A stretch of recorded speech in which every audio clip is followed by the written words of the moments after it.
예, 예.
네, 기자회견을 시작하겠습니다. 자리를 정돈해 주시기 바랍니다.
네, 이 자리에 참석해 주신 언론인 여러분 감사드립니다.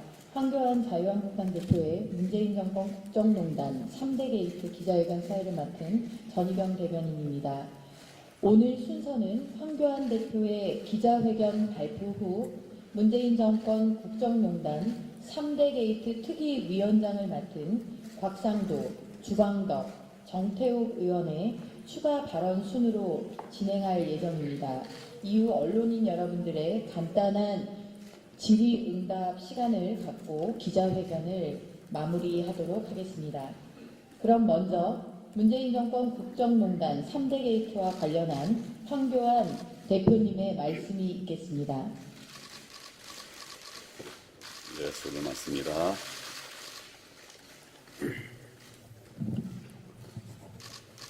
오늘 기자회견은 문재인 정권 3대 국정농단 게이트에 대한 저희 자유한국당의 입장과 향후 투쟁 방향에 대해서 말씀드리기 위해 마련한 자리입니다. 먼저 국회에서 내년 예산안 날치기 처리가 자행되었고 또 계속해서 헌정률인 반민주 폭거를 기도하고 있는 데 대해서 먼저 말씀을 드리지 않을 수 없습니다. 대한민국 의회의 민주주의는 죽었습니다. 문재인 정권은 지난 12월 10일 군소 정당들과 밀실 정치야합 1+4 불법 괴물체를 통해서 예산안을 날치기 처리했습니다. 나라의 장래가 실로 염려스럽습니다. 512조 예산안은 제1야당이 배제된 채 불법 처리된 총선 매표용 예산이었습니다. 극단적 복지 포퓰리즘의 마약이었습니다. 예산안 날치기에 이어서 연동형 비례대표제 선거법과 공수처법, 이 양대 반민주 악법의 날치기도 예고하고 있습니다. 연동형 비례대표제는 더불어민주당과 군소야합 정당들이 민의를 왜곡하고 표를 나눠 가지겠다고 하는 반의회주의 악법입니다.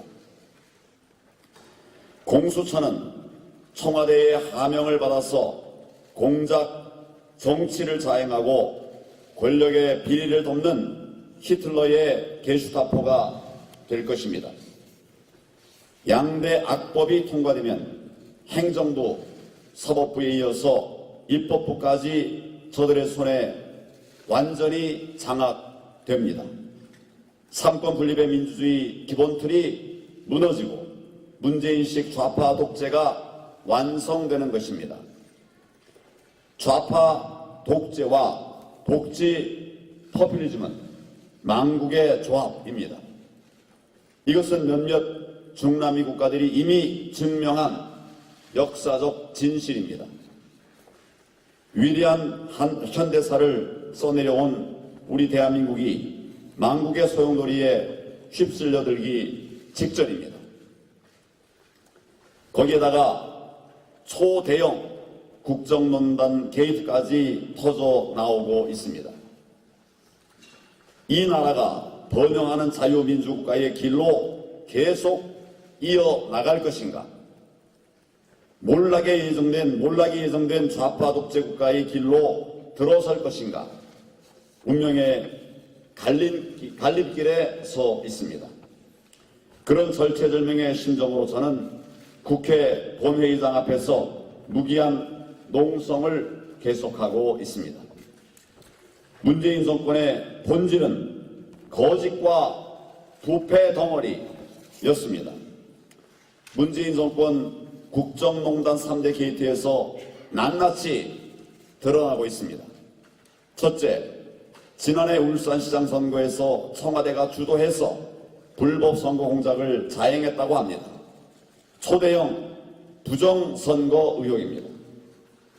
둘째, 유재수 전 부산시 정무부시장, 전 부산시 정무부시장의 뇌물수수 비리에 대한 청와대 감찰을 청와대 수석보좌관 윗선의 누군가가 불법적으로 무마했다고 합니다. 셋째, 우리들 병원에 대한 1,400억 특혜 대출에 정권 실세가 깊숙이 관여했다고 합니다. 말끝마다 공정과 정의를 내세우는 이 정권이 뒤로는 무시무시한 선거 공작 정치를 한 것입니다. 이념 공동체가 아닌 비리 공동체, 그리고 이권 공동체를 이루어서 조직적 권력형 부패를 저지른 것입니다. 비리 수준을 넘어서 이제 나라를 걷어내려 하고 있습니다. 3대 게이트는 또한 좌파 독재가 완성되면 이 나라에 무슨 일이 일어날지를 보여주는 예고편입니다. 의회 민주주의, 선거 민주주의가 죽고 절대 권력과 절대 부패가 횡행할 것입니다. 입만 열면 촛불 민주주의를 내세우고 정의와 공정을 외치는 문재인 정권의 위선과 기만의 민낯이 드러났습니다. 이번 3대 게이트에 거명되는 사람들의 면면을 보면 경악을 금할 수가 없습니다.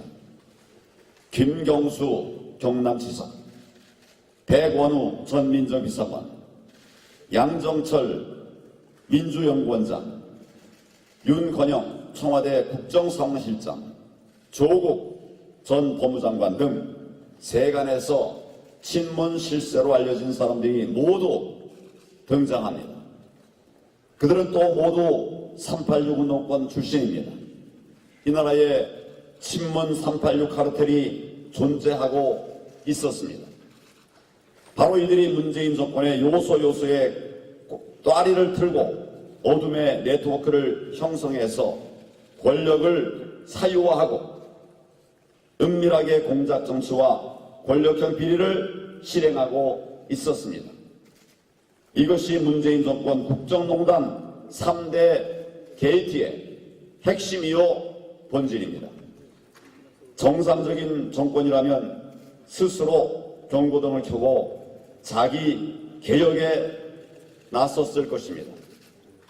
그러나 문재인 정권은 지금까지의 버릇대로 끝없는 거짓말로 국민을 속이고 있습니다. 적반하장식의 협박으로 검찰의 정당한 수사를 방해하고 있습니다. 진실을 말해야 할 또 국정농단 게이트의 정점으로 보이는 문재인 대통령은 의혹이 드러난 후에도 아랫사람들만 내세울 뿐 이런 반구하지 않고 있습니다. 이제 문재인 대통령이 답해야 할 차례입니다. 반성하지 않고 거짓으로 일관하는 문재인 정권, 이대로라면 국민의 분노의 큰 파도가 정권을 삼키는 그날을 똑똑히 보게 될 것입니다. 문재인 정권 국정농단 3대 게이트는 이제 반문 자유민주 세력들이 직접 나서 진실을 규명해야 하겠습니다. 저희 자유한국당은 지난 수요일 문재인 정권 국정농단 3대 게이트 진상조사 본부를 발족했습니다. 투쟁상원실과 국민제보센터도 설치했습니다. 유재수 감찰농단 진상조사특위, 울산시장 선거농단 진상조사특위, 우리들 병원 금융농단 진상조사특위, 위 3대 특위에서 진상을 낱낱이 밝혀서 언론에도 소상히 설명하고 국민들께 보고드리겠습니다. 무도하고 불의한 문재인 정권에 맞서서 이제 국민께서 일어서셔야 합니다. 미국의 3대 대통령 토머스 제퍼슨은 불의가 법이 될 때 저항은 의무가 된다고 말했습니다. 지금 우리가 저항하지 않으면 민주주의는 죽고 대한민국은 완전히 무너지고 말 것입니다. 자유한국당이 앞장서겠습니다. 문재인 정권 국정농단 3대 게이트의 진실을 규명하고 죄 지은 자들은 정의의 심판대에 세우겠습니다. 대한민국을 좌파 세상으로 만들겠다고 하는 음모를 분쇄하고 자유민주주의를 회복하겠습니다. 자유한국당은 모든 수단을 동원해서 국정농단, 헌정농단, 민주주의농단을 반드시 막아내겠습니다. 필요하다면 국정조사, 특검 등 할 수 있는 모든 방법을 통해서 그 몸통까지 낱낱이 밝혀내겠습니다. 저희들 힘만으로는 부족합니다. 국민 여러분께서 함께해 주십시오. 저들의 손에서 시름시름 앓고 있는 우리의 대한민국을 되찾아 옵시다. 감사합니다.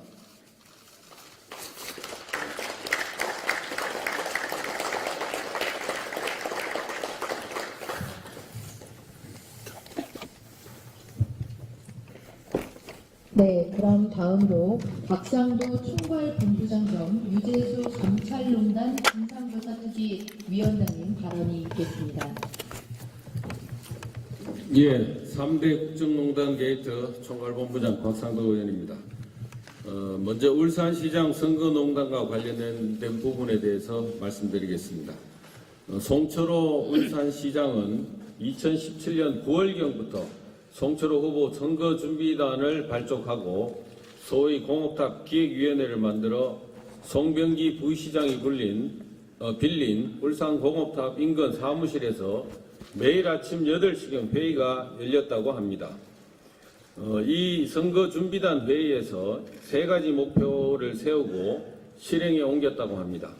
첫 번째는 송철호 후보가 민주당의 전략공천을 받는 것, 두 번째는 청와대 직원 외에 정부 지원을 받아내는 것, 세 번째, 야당 시장 후보 김기현 죽이는 것 3가지인데 이 3가지 모두 결국 성공했다고 합니다. 송철호 후보는 6인의 회의에서 민주당 전략공천을 받기 위해 문재인 대통령과 추미애 민주당 대표와의 면담을 추진했고 임종석 비서실장, 조국 민정수석은 송철호 후보가 서울을 방문해서 만나고 왔다고 했습니다. 문 대통령, 임종석 실장, 조국 수석, 민주당 추미애 대표는 6.13 지방선거 전 송철호 후보를 만난 사실이 있는지 밝히기 바랍니다. 송철호 후보는 송병기 부시장, 정몽주 특보 등과 함께 상경했다고 하니 이들의 청와대 방문 기록이 있는지도 밝히기 바랍니다. 전략공천을 받아내기 위해 민주당 내 당시 경쟁 후보에 대한 후보 사퇴 요구도 있었다고 합니다.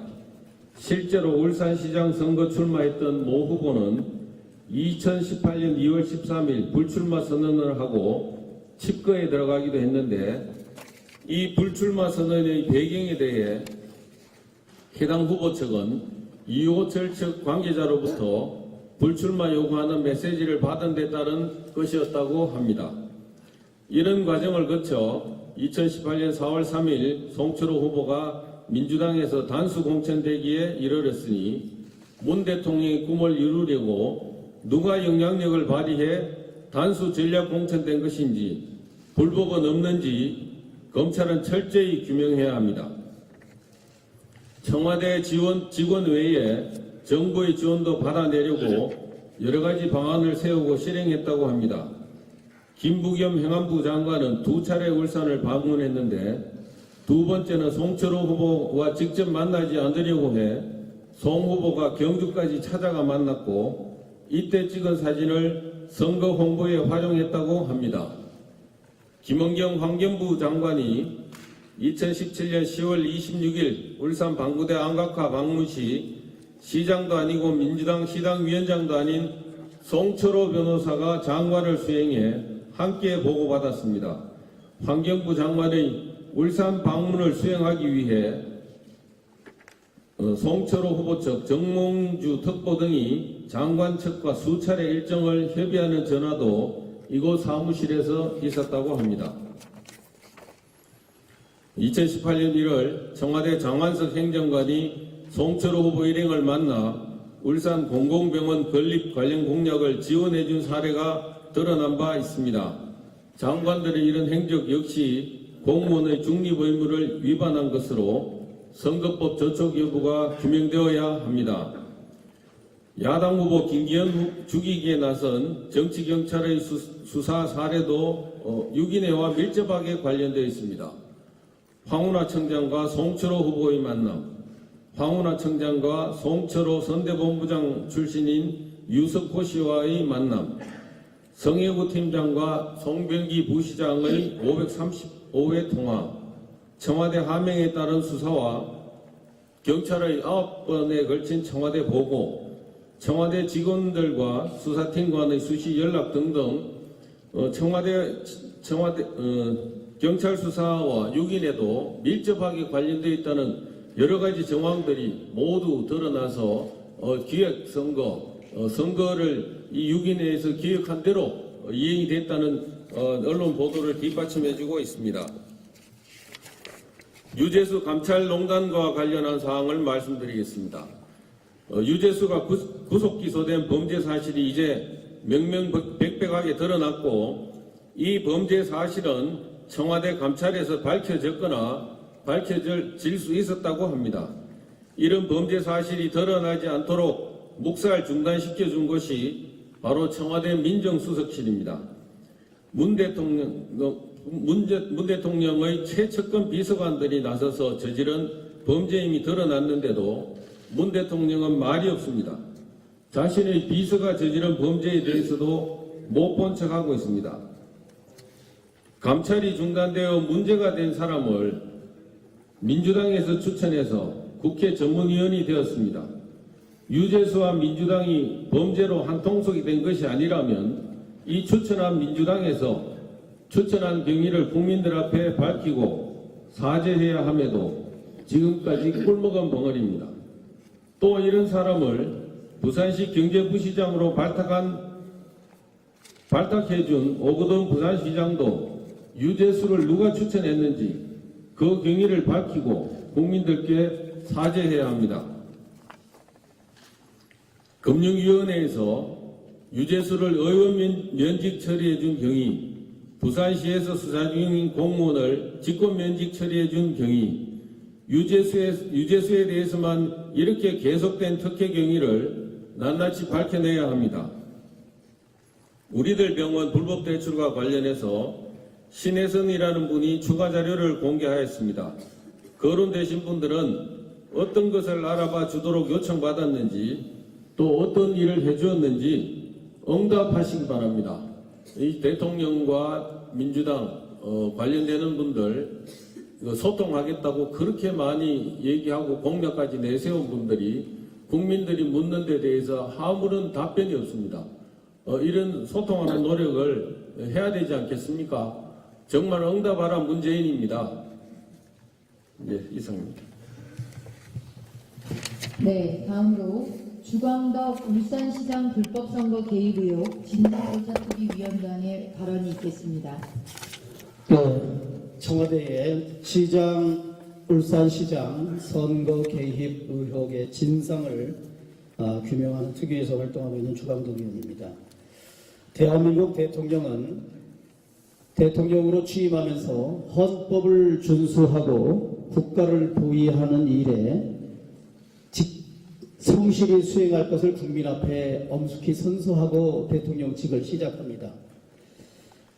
국정 전반에 대해서 총괄적이고 총체적인 책임을 지고 있는 대통령, 지금 국민적 의혹이 있는 청와대의 울산시장 선거 개입 의혹 사건, 검찰과 경찰 간의 진상규명에 대한 국정 대혼란이 지속되고 있는 상황 속에서 국정의 최고 책임자로서 이를 수수방관함은 물론 완전히 방치하고 있다라는 것이 국민들의 생각입니다. 오히려 진상을 규명하고자 하는 검찰에 대해서 그 진상규명을 방해하고 있는 당시 울산지방청의 경찰관들이 진상규명 수사에 전혀 협조하지 않는 이 국정난맥을 방치하고 오히려 청와대에서 일어났을 이러한 선거농단에 대해서 진실이 밝혀지지 않기를, 검찰의 수사가 오히려 방해되기를 내심 기대하는 것이 아닌가라는 느낌을 지울 수 없습니다. 대통령으로서 무책임하고 무능력하고 정말 부끄러운 일이 아닐 수 없습니다. 울산시장 선거 개입, 청와대 하명 사건 아닌가, 선거 개입, 선거농단이라는 그 이유와 근거에 대해서 제가 오늘 한 5가지 정도 말씀을 드리도록 하겠습니다. 이 청와대에서 첩보가 이첩되기 전후로 포착된 청와대와 여당 사전기획 정황입니다. 송병기 부시장의 압수수색에서 발견된 선거 전략 문건을 보면 방금 곽상도 의원께서 말씀하신 그런 내용입니다. 상당히 사전기획 정황입니다. 두 번째로 백원우 민정비서관이 박형철 반부패 비서관에게 봉투를 전달했고 그것이 당시 파견 경찰관을 통해서 경찰청으로 전달된 것, 정식 공문 처리를 하지 않고 봉투에 넣어서 전달한 것을 청와대 측에서는 단순한 행정조치라고 말합니다. 그러나 청와대에 수집된 첩보가 한 세 가지 정도로 전달이 되겠죠. 첫 번째, 정식 문서 번호를 달고 문서로 전달하는 것입니다. 그것은 가장 정보 가치가 없는 첩보일 것입니다. 두 번째, 전화로 해당 기관에 통보하는 것입니다. 그것은 중간 단계의 첩보의 경우입니다. 가장 청와대의 뜻이 의중이 전달되는 하명수사 성격의 첩보는 봉투에 넣어서 문서 번호를 달지 않고 그 첩보를 전달받는 경찰청에서도 전혀 접수대장에 문서 수발을 하지 않습니다. 이 사건의 경우 경찰청이 마치 최초로 첩보를 입수해서 울산청에 보낸 것처럼 청와대와 경찰청에는 이 첩보 문서에 대한 전달 과정이나 접수 과정이 전혀 나타나고 있지 않습니다. 오히려 봉투에 넣어서 직접 전달하는 것이 보다 확실한 청와대의 의중, 청와대의 의지가 포함된 것입니다. 그렇지 않고서는 왜 관계도 없는 청와대에 민정 쪽에 압수수색 전후를 포함해서 9차례에 걸쳐서 수사 진행 상황이 보고됐겠습니까? 이것으로 충분히 알 수 있다고 보여집니다. 그리고 실제로 9차례 이상 더 드러날 것이라고 보여집니다. 두 번째로는 청와대가 적극적이고 다각적으로 울산시장 김기현에 대한 첩보를 수집했고 생성했다는 것입니다. 최초의 제보자 송병기 부시장은 문해주의 요청으로 생산했다고 말하고 있고 그 내용을 보면 송병기 부시장 한 사람으로부터 제공받은 첩보가 아니라는 것을 첩보 문건을 보면 알 수가 있습니다.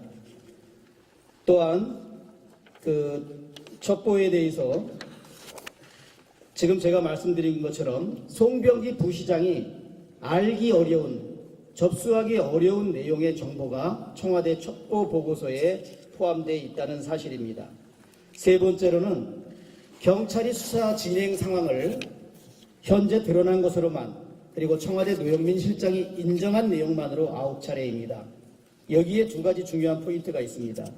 노영민 실장은 국회에 와서 지방선거를 하기 전에 아니라 지방선거 후에 대부분 수사 진행 상황이 보고됐다. 그러나 이것은 전혀 사실과 다릅니다.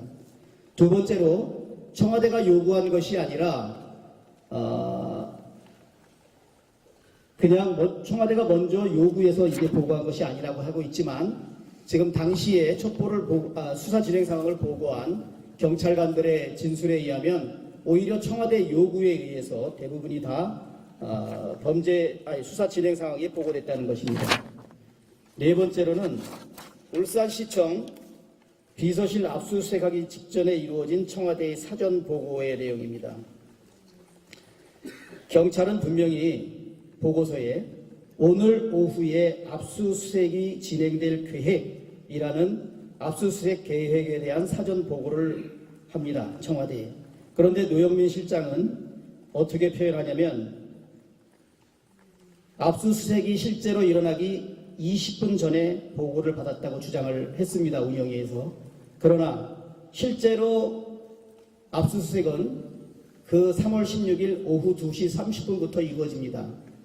그러면 20, 30분 전에 보고받았다는 것과 보고 문서에 오늘 오후에 압수수색할 계획이라는 것, 그것은 오전에 보고한 문서입니다. 그래서 이 부분도 노영민 실장의 거짓말로 보여집니다. 중요한 것을 한 가지 말씀드리겠습니다. 청와대 내부 사무실에 국정상황실, 민정수석실 등에 경찰 업무용 통합 포털 시스템인 폴렛이 설치돼서 운영되고 있습니다.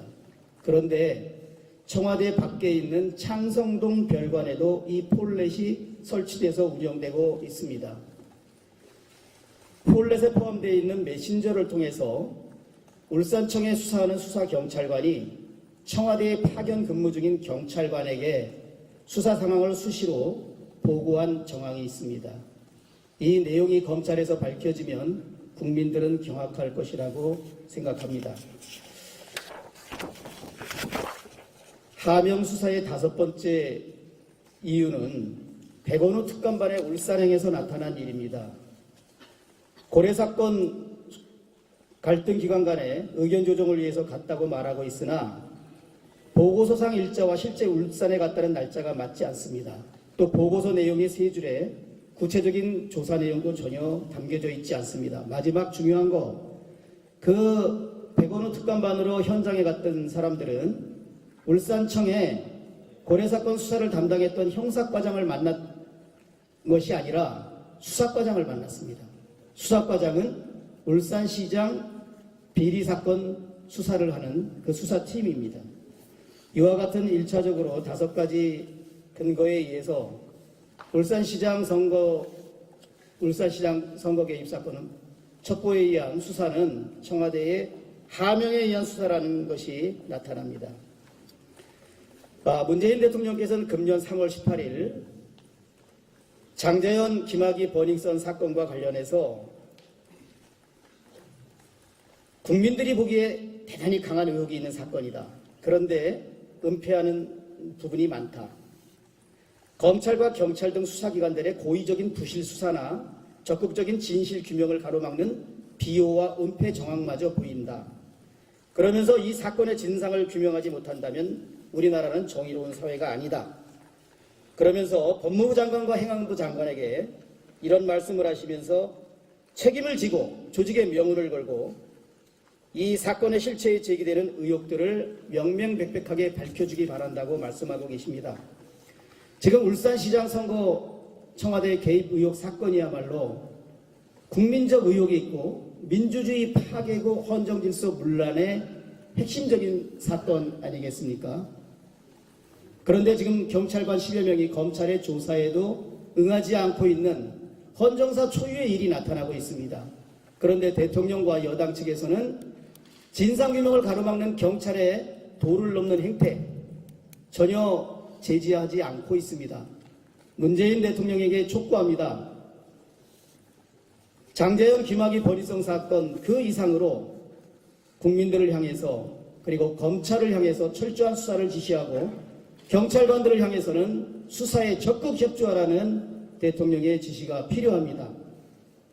그것이 대통령으로서 헌정 질서를 수호하는 국정의 최고 책임자의 지위에 걸맞는 지시입니다.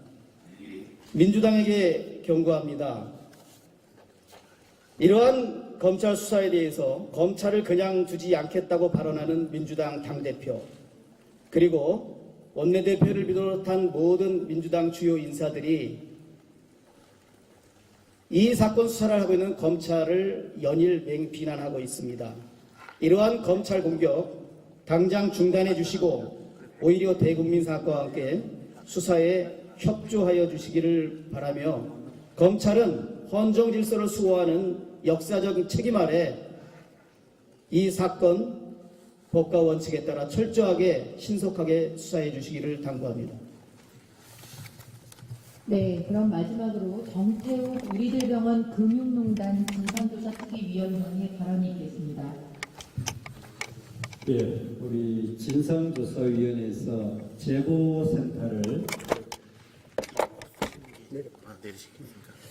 제보센터를 설치한 이후에 여러 가지 제보가 들어오고 있습니다.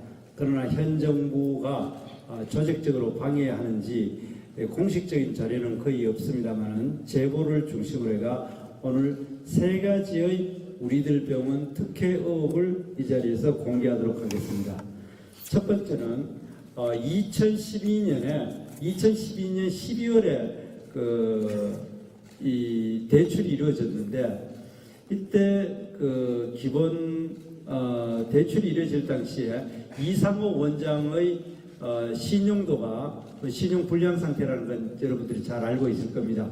그리고 부동산 담보 대출이 970억밖에 되지 않는 상황이었고 나머지는 매출 채권을 잡고자 했는데 이 여러분들이 보고 있는 이 표는 우리들 병원의 6개 병원의 순이익 규모를 순이익 변동 규모를 설명하는 겁니다.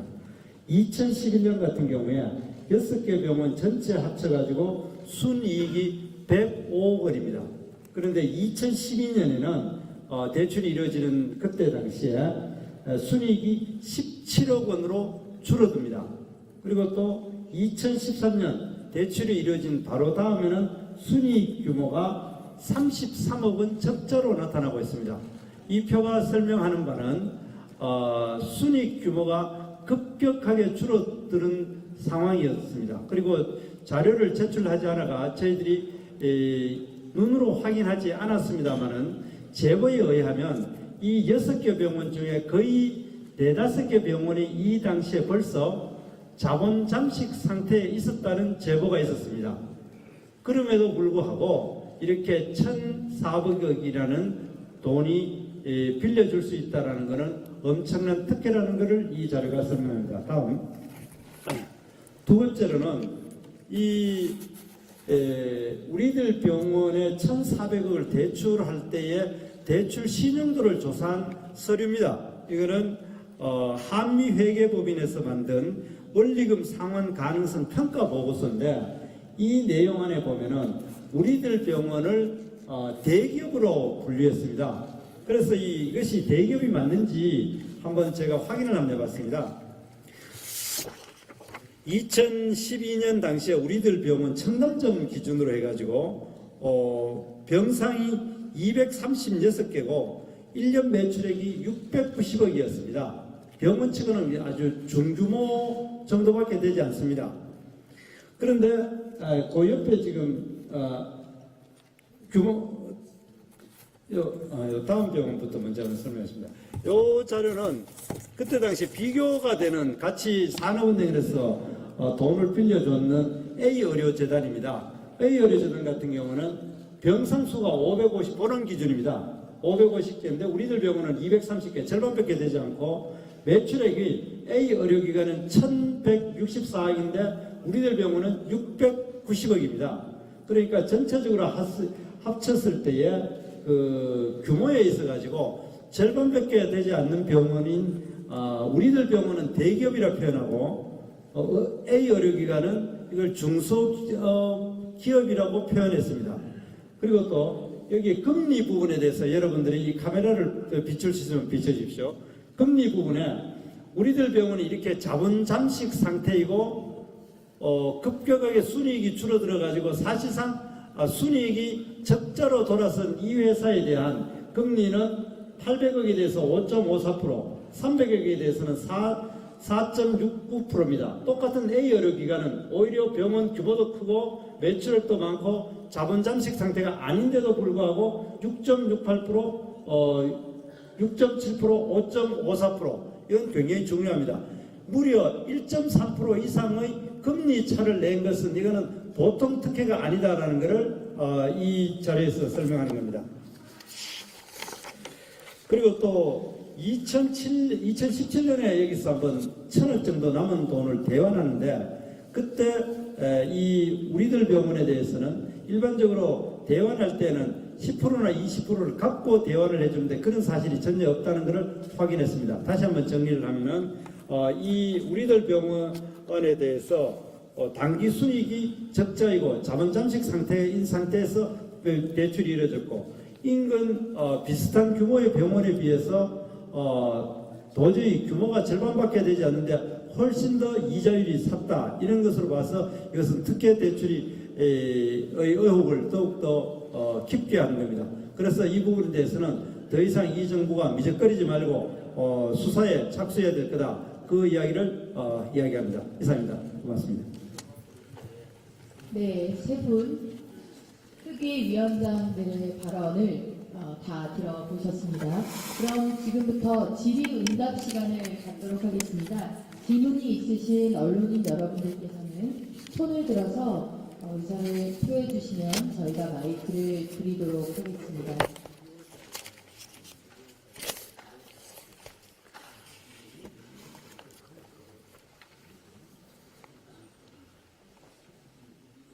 네, 질문이 있으신 언론인 분들께서는 손을 들어서 의사를 표해 주시기 바랍니다. 네. 그냥 육성으로 해도 들릴 것 같습니다. 예.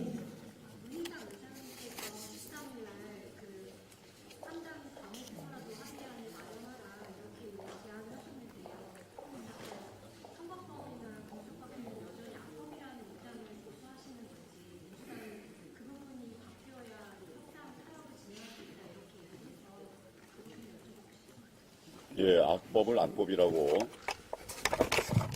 말하고 있는 것입니다. 악법. 예, 잘못된 법안에 대해서 우리가 그 실체를 말씀을 드리는 것이고 필요한 협상이 제안이 온다면 논의를 할 것입니다.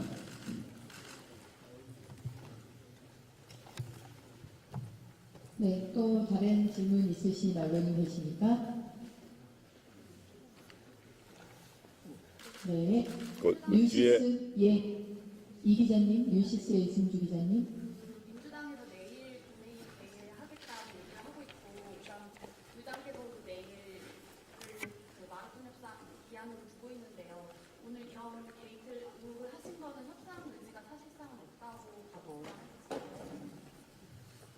양대 게이트, 3대 게이트에 관한 이 사안과 또 공수처법 그리고 선거법, 양대 악법에 대한 대응은 전혀 관련이 없다고 말할 수는 없지만 별개의 것입니다. 그것은 그대로 대응을 하고 또 이 문제에 대해서는 이건 합의될 수 있는 사항이 아닙니다. 실체가 밝혀지고 이 정부의 국정농단이 국민들 앞에 낱낱이 알려져야 하는 문제입니다. 이것은 협상의 대상이 아닙니다. 잘못이 있다면 지금이라도 국민 앞에 진솔하게 고백하고 잘못에 대한 사과를 드려야 될 것입니다. 잘못된 것을 협상으로 해결할 수 있는 문제는 아닙니다. 패스트트랙에 올린 두 법안에 대해서는 잘못된 부분에 대해서 우리가 강력하게 규탄하고 지적하고 있습니다. 그 과정에 관해서 개선의 여지가 있는 협상 제안이 온다면 검토하겠다 하는 말씀을 거듭드립니다.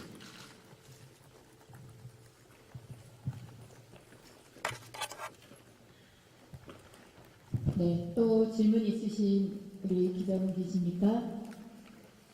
네, 연합의 이동원 기자님. 문희상 의장은 오늘 이제 회기 결정 안건에 대해서는 필리버스터를 허용할 수 없다는 입장을 재차 밝혔는데요. 지금 한국당에서는 지금 필리버스터를 계속 하겠다는 입장인가요? 아니면 철회도 검토를 하고 있는 건가요? 법에 할 수 있게 되어 있는 것을 할 수 없다라고 말하면 어떻게 되겠습니까? 이게 의장이 마음대로 할 수 있는 겁니까? 할 수 없는 것을 하겠다고 하고 해서는 안 되는 일을 해야 할 일을 하지 않고 우리가 정말 인정할 수 없는 국회의장입니다.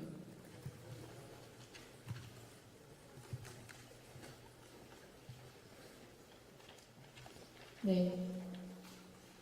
네. 오늘 그 민주당에서는 그 공수처법하고 그다음에 연동형 비례대표제의 그 내용과 관련해서 협상 테이블 위에 올려놓을 수도 있다라는 언지를 보여주었는데요. 특히 공수처법이 왜 문제가 있냐면 임명권자가 대통령이기 때문에 그 대통령이 잘못 뽑은 그 공수처장이 잘못했을 경우에 그 임명권자가 그 법적 최고형의 사형까지 받을 수 있겠느냐 없느냐 이런 조항이 없다는 것이 문제라고 봅니다. 이런 내용과 관련해서 그 민주당과 공수처법 또는 연동형 비례대표제 이 관련 법안 조문을 가지고 협상 테이블에 올려놓으실 수 있을지 여쭙겠습니다. 어느 언론이신가요? 소속이 어떻게 되십니까? 월드스타고요. 인터넷 언론을 네. 용축입니다.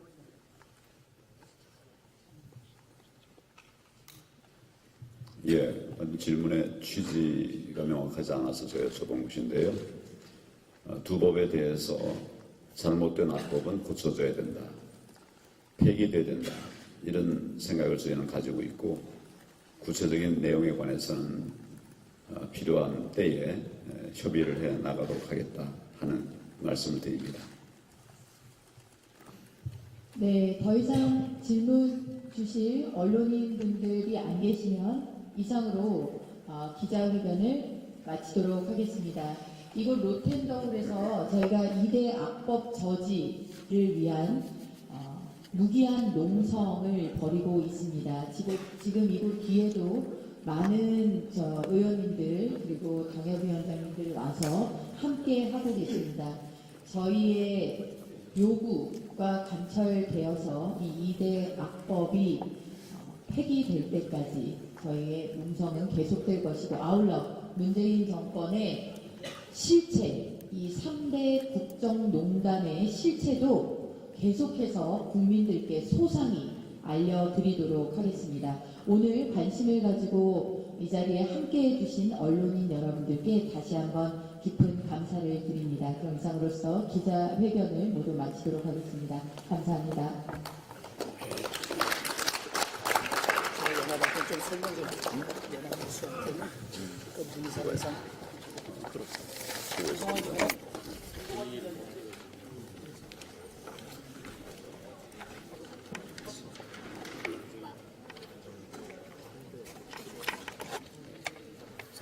감사합니다.